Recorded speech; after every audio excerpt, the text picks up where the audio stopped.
아수르가 이제 제국을 펼치면서 여러 나라를 점령합니다.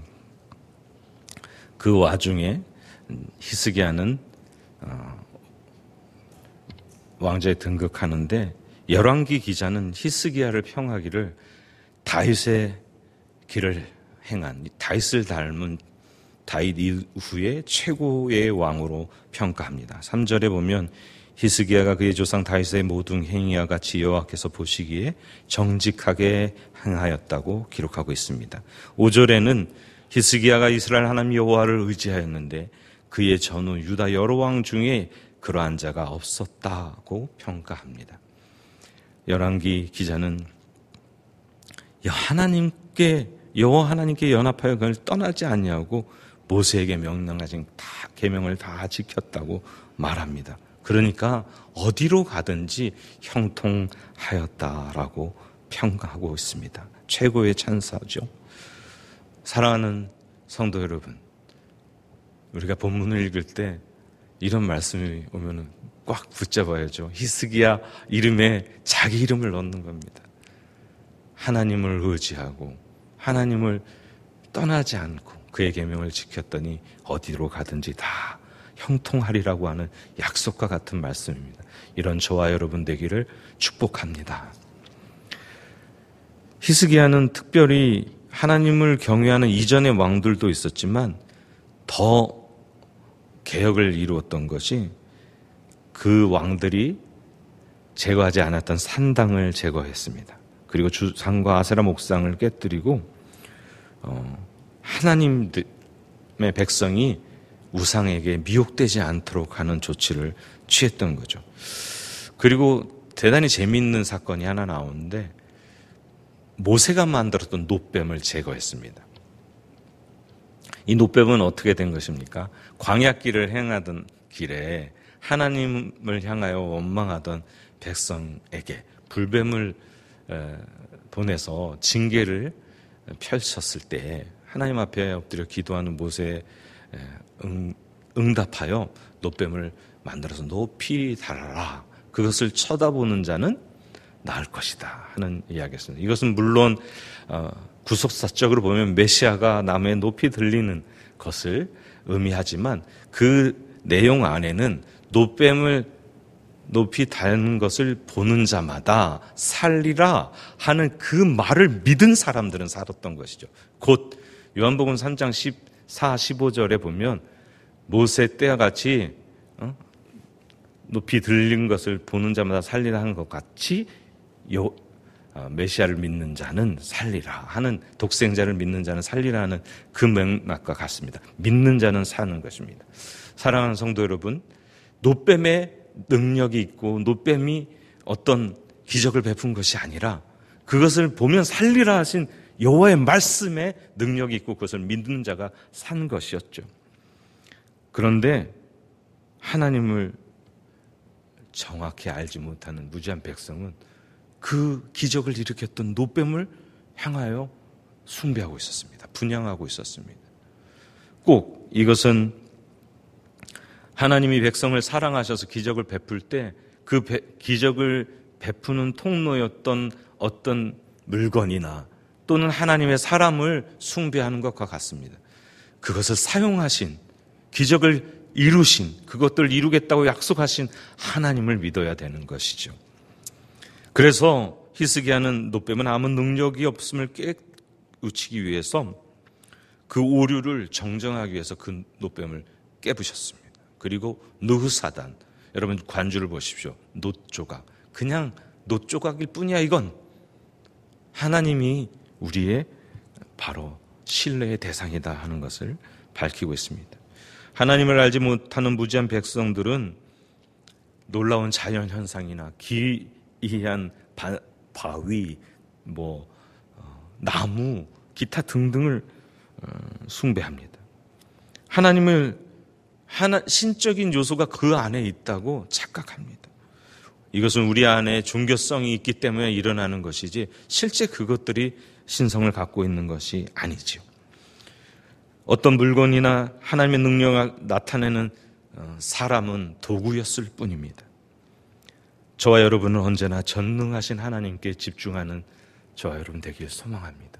우리 인생 가운데 역사하셔서 하나님의 전능하심을 나타내시고 기적을 이루시는 그분 믿고 의지하면서 승리의 인생 사는 저와 여러분 되기를 소망합니다. 그 다음에 이루어지는 사건은 히스기야 왕의 어찌 보면 실수, 흔들림입니다. 이 당시 세계사로 보면 아시리아가 크게 왕성하였고 주변으로 제국을 펼치고 있었는데 그 펼침 속에 북이스라엘은 멸망하였습니다. 그런데 북이스라엘이 멸망한 그 내용을 열왕기 기자는 그 역사를 이렇게 해석하고 있습니다. 12절입니다. 이는 그들이 하나님 여호와의 말씀을 듣지 아니하고 그의 언약과 여호와의 종 모세가 명령한 모든 것을 따르지 아니하였습니다. 국력이 약해서 망한 것이 아니라 하나님을 의지하지 않고 따르지 않은 것이 멸망의 원인이었다는 것이죠. 그리고 7년이 지나서 아수르의 왕이 바뀝니다. 살마네셀의 아들인 사네립이 다시 국력을 재정비해서 남유대도 내려왔습니다. 침공했습니다. 그리고 멸망할 것 같은 위기에 닥치자 히스기야 왕도 믿음이 잠시 흔들린 것 같습니다. 내가 당신이 부담하라고 하는 조공을 바칠 때니 돌아가십시오. 그리고 은 300달란트, 금 30달란트를 마련하기 위해서 성전 그리고 왕궁의 곳간의 모든 은과 또 기둥에 발라진 금까지 다 긁어서 그 조공을 바칩니다. 그리고 물러간 것 같습니다. 그런데 바로 이어지는 본문이 그 신하들 대장 셋을 다르단 랍사게를 통해서 대군을 보내서 다시 침공합니다. 이 2차 침공에서 중요한 내용이 기록되어 있지 않지만 본문을 통해서 유추해서 볼 수 있는 것은 앞의 실수를 반복하지 않고 하나님을 의지하고 있는 모습을 볼 수 있습니다. 왜냐하면 백성에게 명령해서 한마디도 대꾸하지 말라고 하고 있기 때문입니다. 물론 19장까지 이어지는 본문의 이야기를 보면 히스기야는 하나님의 능력으로 대승을 하게 됩니다. 18만 5천 명이 다 죽어 자빠져 있는 상황을 하나님이 만드시고 또 랍사게는 돌아가서 그 아들의 손에 죽게 되죠. 아수르의 사네립의 대군은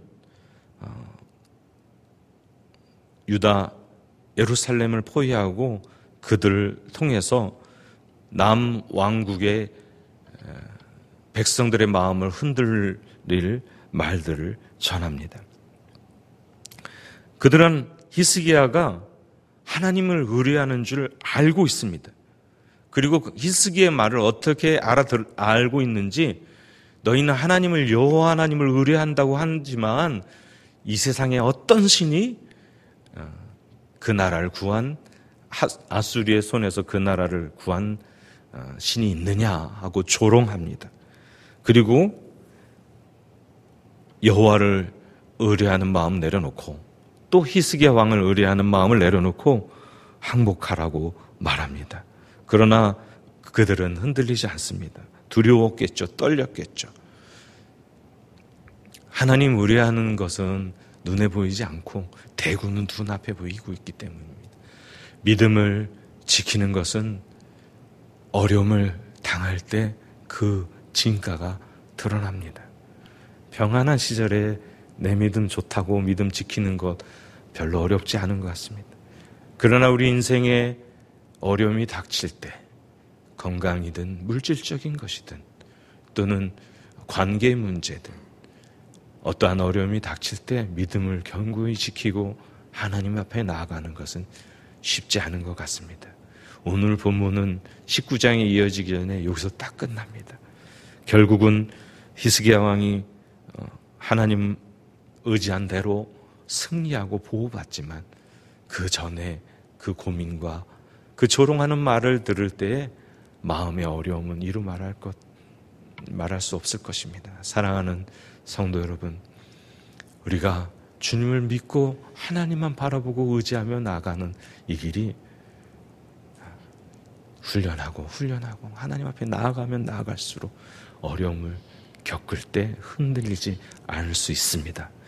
오늘 저와 여러분 히스기야의 믿음을 본받아서 그 믿음처럼 우리 믿음을 굳게 지키고 하나님만 바라보는 오늘 되었으면 좋겠습니다.